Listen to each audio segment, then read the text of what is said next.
genuine, they are out of vindication, they are out of other reasons, jealousies, etc. And therefore, every whistle blown has to be investigated. And the results of the investigation has to be discussed with the audit committee. So for example, let's say that somebody feels that there is a fraud happening in the company. Either he can himself go and discuss the matter with somebody in the company, those one of the 3 committee members or whatever, or anonymously he can drop a letter in the complaint box which is there. Normally the complaint box are in the cafeteria because, it should not be there at a place where people will see you dropping something. So it is there near the cafeteria, somewhere near that. Somebody can quietly go at any point of time, early morning or late evening, drop that complaint anonymously. Generally, on a weekly basis, the complaints are being retrieved. Investigations are done by that particular committee which is constituted. Again, that committee will not be from one department. It will be constituted out of 3 or 4 departments. It's completely kept in confidence. If the committee is not in a position to decide, then they will involve a forensic expert or any other expert to help them in taking a decision. If it is not genuine, it is still escalated to the audit committee.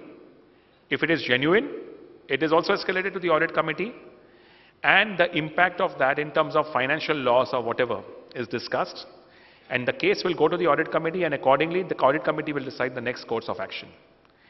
Many a times I have seen that to salvage the reputation of the company, these things are not coming out in the public domain.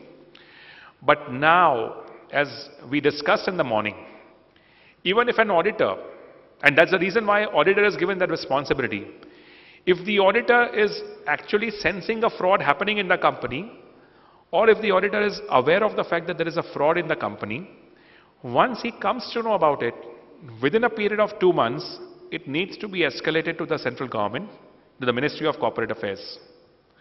But within these 2 months, I am very, very sure that the audit committee chairman or somebody will make sure that once they are aware of the fraud, they have done the investigation, they have found the results of that, and that will be also, there has to be a proper report on that particular fraud, because central government or the Ministry of Corporate Affairs will come back to the audit committee and ask, what did you do on this? So they should be ready with the answer at that point of time. So from a whistleblowing perspective, I believe it's a good thing. I'm not too sure India is too early to have a whistleblowing. A lot of people out of jealousy and vindication will complain anything and everything, but something is better. At least it will bring out quite a few things happening in the company which is not being good from the company perspective, and therefore these things will be taken care of in the future. So which are the companies that are required to have whistleblowing mechanism? The listed companies and other companies which are accepting deposits from the public and borrowed money in excess of 50 crore. The next provision is also on the loan or guarantee. Where any loan or guarantee is provided to a wholly owned subsidiary or a joint venture of a company and it exceeds a specific limit, then prior approval of the shareholders will have to be taken by a special resolution. I think it's more of a formality than anything else. It was going to be taken earlier, but now you don't require that particular prior approval of the shareholders. It's just the fact that the board can approve, provided that is made to a wholly owned subsidiary or a joint venture.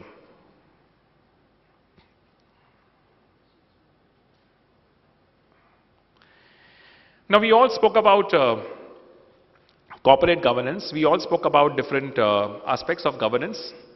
But friends, as I said, governance is a subject which is very, very subjective. It talks about great things. It talks about fantastic things. It talks about internal audit. It talks about whistleblowing mechanism. It talks about board. It talks about a lot of good things. But it has to be in substance and not just in form, and that's something that I have been reiterating. The challenge is today, the major challenge is to have a good corporate governance is awareness to review the compliances. You need to have a strong board, you need to have a competent board of directors, you need to have board of directors with specific skill sets to ensure that the compliances and the legal requirements and the accounting standards and the auditing standards have been understood by them. Somebody should have a mind of a solicitor. Somebody should have a mind of an accountant. Somebody should be an engineering expert in the case of an engineering company to determine the rationality of the input-output analysis.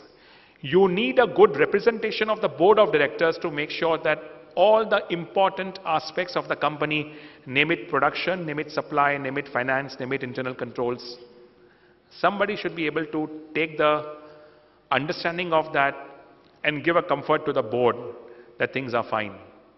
Definitely the board of directors are not there full time. Not most of the directors are full time. Some of the directors are full time. So even the independent directors have to be financially literate.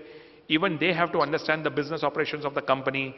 They should have a significant amount of experience to find out what is white and what is black. There can be shades of gray. But between the shades of gray, they should be having an analytical mind to see, is this particular shade of gray giving a major risk to the company or something that can be overlooked? This will come only through the experience of the independent directors. Secondly, I have seen a lot of resistance at the board level and the audit committee level. The board and the audit committee are not very comfortable to certify the internal control over financial reporting process. That is the reason why many boards are now going to be assigning a thorough internal audit and a process-based internal audit approach to professional firms to make sure that those are being carried out in the right manner. Even today, there are many organizations who have their internal auditors in-house, and nobody is very sure, with due respect, whether the internal audit carried out by such in-house people is effective, whether they are allowed to report by the seniors on all the observations. We are not even sure whether the internal auditor is reporting directly to the internal audit committee chairman, the audit committee chairman, or is he reporting to the CFO? Because the internal auditor can never report to the CFO. He has to report directly to the audit committee chairman. But even today, specifically in public sector organizations, in some of the cases where I have audited them in the past, there is a lot of resistance where the internal audit is concerned. And therefore, times are changing now, where you will have an independent firm of accountants or independent firm of risk experts who will come out and do an internal audit, and that comfort will be gained by the board for them to certify the internal controls. The third challenge is on the financial literacy, and we spoke about it earlier. You need good independent directors with financial literacy. You need people with the experience and the qualification to read, understand, interpret, and challenge the auditors. I really appreciate, when there is a qualification in my audit report and it goes to the audit committee chairman, and if the audit committee chairman is equally a partner from a large organization or somebody who is known in the marketplace, he will deliberate with me, he will fight with me, but we will make sure that either he convinces me or I am convinced, or he is convinced. You need people with that kind of a rigor. Otherwise, even the auditor will write anything and everything. Now, that financial literacy has to be of the highest order in terms of experience and knowledge. Or else, the auditor would do what he wants to do, or the CFO will do what he wants to do. Getting independent directors on the board will always be a challenge. I think if the person does a good job, if he is doing a fantastic job, if he is an expert, then the companies also have to think that such independent directors need to be adequately remunerated. It doesn't mean that by getting the remuneration, their independence is impaired. No, their independence is not impaired. Independent directors will no longer be given stock options. But independent directors can be given a decent commission or a decent remuneration for them to be involved and for them to be adequately involved in the affairs of the organization, not just come for the board meetings, etc. and all, but even to visit the company regularly, look at what's happening around, and present the findings to the board. The next challenge again is, and this is what I have seen, in many companies, including the listed companies, independent directors may be some friend of the chairman, maybe some distant relative of the promoter, maybe the past banker who knows the promoter very well over the last few years and would therefore come on the board. No problem. As long as he's doing his job in the most professional manner, questioning and challenging the board where necessary, questioning and challenging the promoter where necessary. That's important. It's very important for the board now. The responsibility is on the remuneration committee and the nomination committee. The nomination committee and the remuneration committee will have to ensure that they are not related to each other. or they do not have a specific relationship of interest which will impair the independence of the independent director to be a part of the board. So all these things will be looked by the Nomination Committee and the Remuneration Committee. Age factor. At any particular age, anybody can be independent director up to the age of 70. In India today, we have one independent director who is 95 years old. Fantastic. It can be fine. I mean, somebody can still come to the board meeting, can give his mind, no problem. Age is not the determining factor. It is the rigor with which that particular individual sits on the board. Again, I'm sharing my own example. I am a partner on an audit where there are 3 independent directors, and I believe all of them have crossed 75. All of them. But the kind of rigor they're showing, a couple of them are chartered accountants, and some, I think one person may be an engineer or maybe a technical person. The kind of rigor that they're showing, the kind of question-answer session that they're having with me, they are 100% present in all the audit committee meetings and the board meetings. They are doing their job. But at the same time, there are quite a few, with due respect, there are quite few people who are above 70, 75, who are not in a position to do an excellent job because of the fact that they may want to attend, they may not want to attend. They are not bothered about what's happening in the company. I think they are depriving the company of a good governance. If an independent director wants to be there only from a namesake perspective, but is not interested in being on the board for any other reason, if he only wants his name to be there in the balance sheet, I think he should vacate that place and give it to somebody else who can be of better help and of better governance to the company. The next challenge is also the ability and the willingness of the independent director to speak the mind out. Let's say that I'm a friend of a promoter, I'm a distant friend of a promoter. I have helped the promoter in some old days. I have come on the board as an independent director. I have a great relationship with the director, or with the promoter. Am I fine talking about some of the things which I believe the promoter is not doing properly? Am I willing? Am I able to speak out? Can I challenge the decisions of the promoter? He's my friend. I mean, he's brought me on the board. Can I do that? That's something which, again, the Nomination and the Remuneration Committee will have to decide. How is he related to the promoter? How is he connected to the promoter? At times, the promoter may not even mention to the Remuneration Committee that he's my friend. But over a period of time, this committee has to decide what is the performance of this individual being on the board.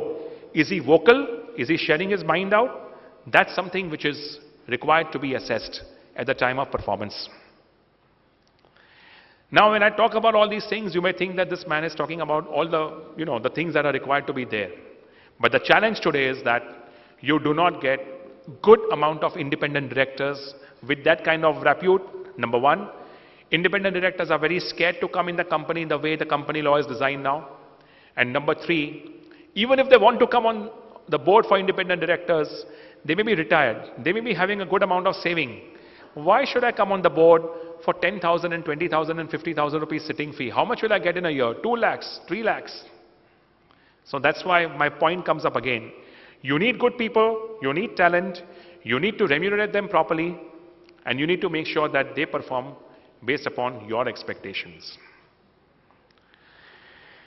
Finally, I can only say that, corporate governance is now extended beyond the listed companies. If you look at it in the past, the Companies Act, the Clause 49 of the Listing Agreement, and some of the provisions of the Companies Act, like for insurance companies and for banking companies, there was governance required. But look at Companies Act 2013. The Companies Act 2013 has extended corporate governance beyond the listed companies, has covered almost more than 30-40% of the public limited companies on account of those thresholds, and has gone even beyond that as well in terms of ensuring that private limited companies are also run with some levels of governance. Private companies are not on the same platform, but definitely there are some levels of governance which we discuss in the presentation. These private companies are also required to ensure that their directors do a good job, their financial statements are filed on time, their taxes are paid on time, everything is done, because ultimately any loss to the employee or any loss to the exchequer does not speak about good governance. So I believe that there is a lot that the Ministry of Corporate Affairs has included under the new Companies Act where governance is concerned. And it's not going to be the law, it's already the law of the land, but things are not going to change immediately. My suggestion to all of you over here who are working as auditors, who are working as independent directors, who have been in the profession, in the industry as well, that please make sure that at least within the next 1 year, then things are required to be in place, but at least within the next 1 year, step by step, governance is built up in these organizations. Because as an auditor, I am required to certify on the norms of governance in some cases. As a practicing company secretary, if the auditor is not signing, then the practicing company is signing on norms of corporate governance. It is only going to be more and more difficult because under the new Companies Act, whether a chartered accountant or a company secretary who signs off on the norms of governance will be questioned now by the Ministry of Corporate Affairs and not just SEBI for listed companies. And with NFRA going to come in the future, where the National Financial Reporting Authority also would be questioning the auditors that when you know that so many gaps are there under corporate governance, how did you sign off? And the single largest challenge that would be, again, will be the risk management framework. All the other things will be in place. You will have exact number of independent directors, you will have a whistleblowing mechanism, you will have an audit committee, you will have all that done. But it will be very challenging for an auditor to determine the extent of the competitiveness of the risk management framework. And that is something that we need to learn out of experience and challenge the audit committee and the board. And where you believe that the corporate governance through risk management is not of the highest order, I think that point you will have to make it very clear in your report.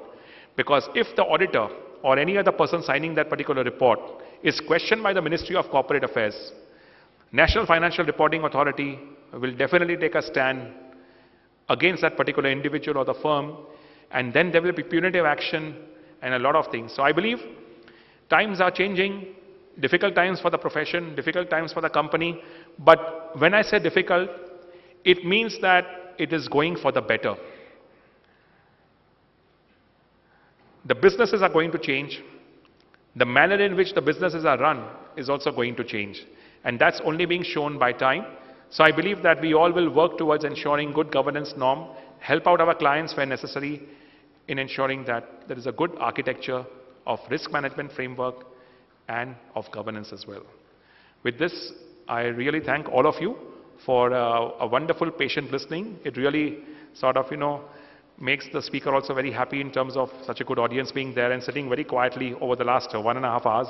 So thank you once again for your patience. Thank you.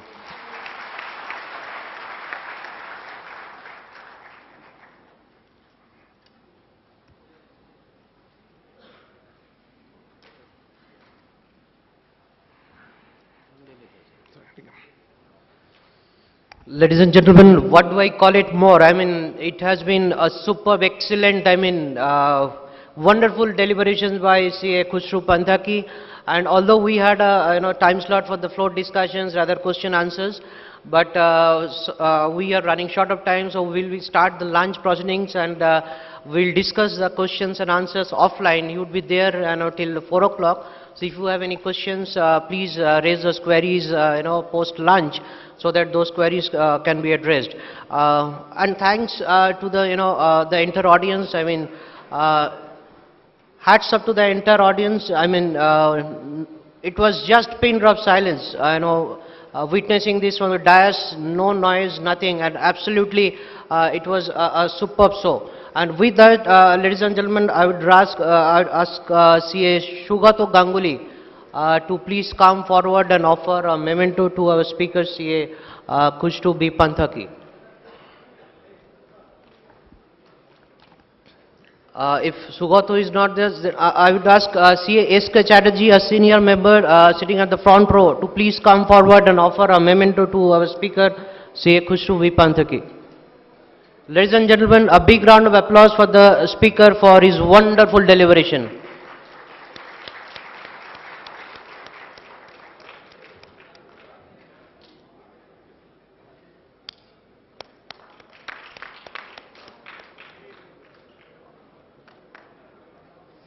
With this, we are concluding this session. We'll proceed for the lunch. We have, a lunch for, within this auditorium and outside the auditorium.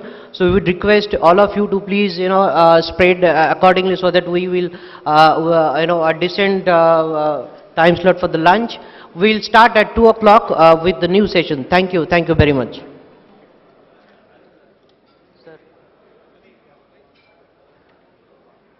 Not Taj Bengal, it's a Taj Gateway at Ruby Connector, so please keep in mind. And we have two very eminent speakers in this session. It's a very important session. The provisions related to private limited companies will be deliberated by a very learned speaker, Nilesh Vikamse, and he is the Vice Chairman of Corporate Law Committee also. So he knows better than insight of all the provisions. And we have another section by Vinod Kothari ji on section 80, 185, 186, so on. So without wasting much of time, we start our second technical session with the first speaker on provisions with respect to private limited company, CA. Huh? Not yet. So now I request our Nilesh ji to please start the session. Thank you very much.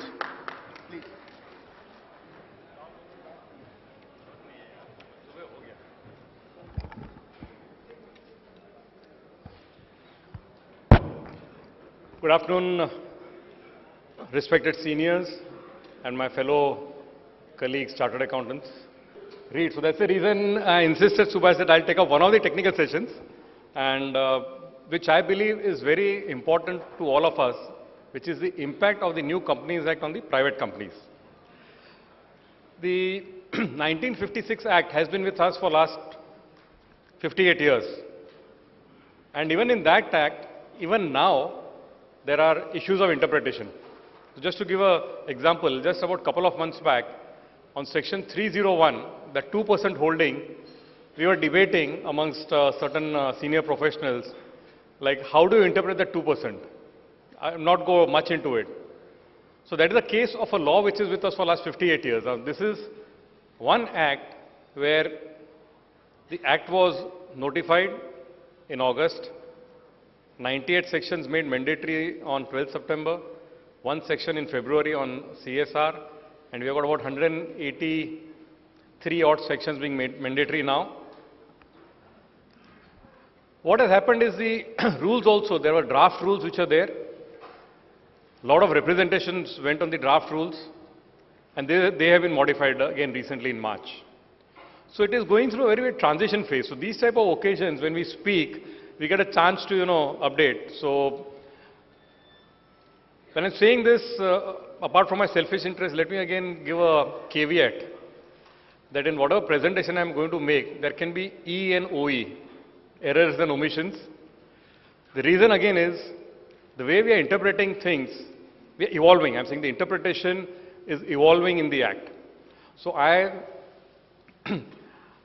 have a right to change my view. I may interpret a certain section in a certain manner. I may change my view maybe a few days subsequently after I get some input from some of the other professionals. The way you're interpreting is not right, we debate, we sort of enlarge upon it.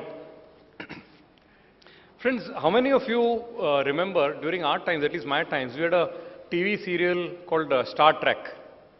How many of you remember Star Trek? Quite a few, I'm seeing some hands being raised. Do you remember the tagline? What is the tagline of Star Trek serial? Ranjit ji, I hope today, now everybody only members, we don't have many non-members over here now. The RD has gone, so we can discuss openly. How many of you remember the tagline? What was the tagline of Star Trek? The tagline was, where no man dares to go. It's a space, serial, and where no man ever dares to go. I connect this new Companies Act to that particular tagline, where no man dares to go. As was discussed in the morning, this Act took 10 years to form. 2004 concept paper, started with 100 sections. The ideal of Mr. Premchand Gupta, this should be 100 section Act like the Malaysian Act. And now we see what it is. Typically, as way happens in India, the whole concept was simplification, reduction, and you see ultimately the number of pages, if you include the schedules and the rules, is substantially larger than the erstwhile Act. So, why do I say where no one dares to go? Whoever has touched this particular bill or act for last 10, 15 years, that concerned minister has always not succeeded in the ensuing elections. You talk of Premchand Gupta, and I don't know, the way the Rajasthan election, the state elections happened earlier and the wave which is going on right now, if again it is confirmed that whoever is touching this is not going to win his own constituency, I think in future any other minister of corporate affairs will think twice before touching the Companies Act. Another focus on this act.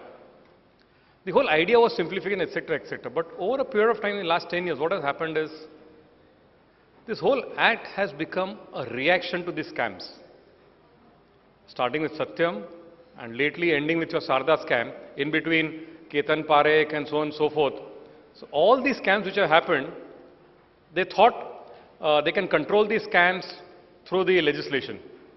And whether you look at fraud reporting, you look at the humongous penalties to chartered accountants, to directors, to whoever you may call it.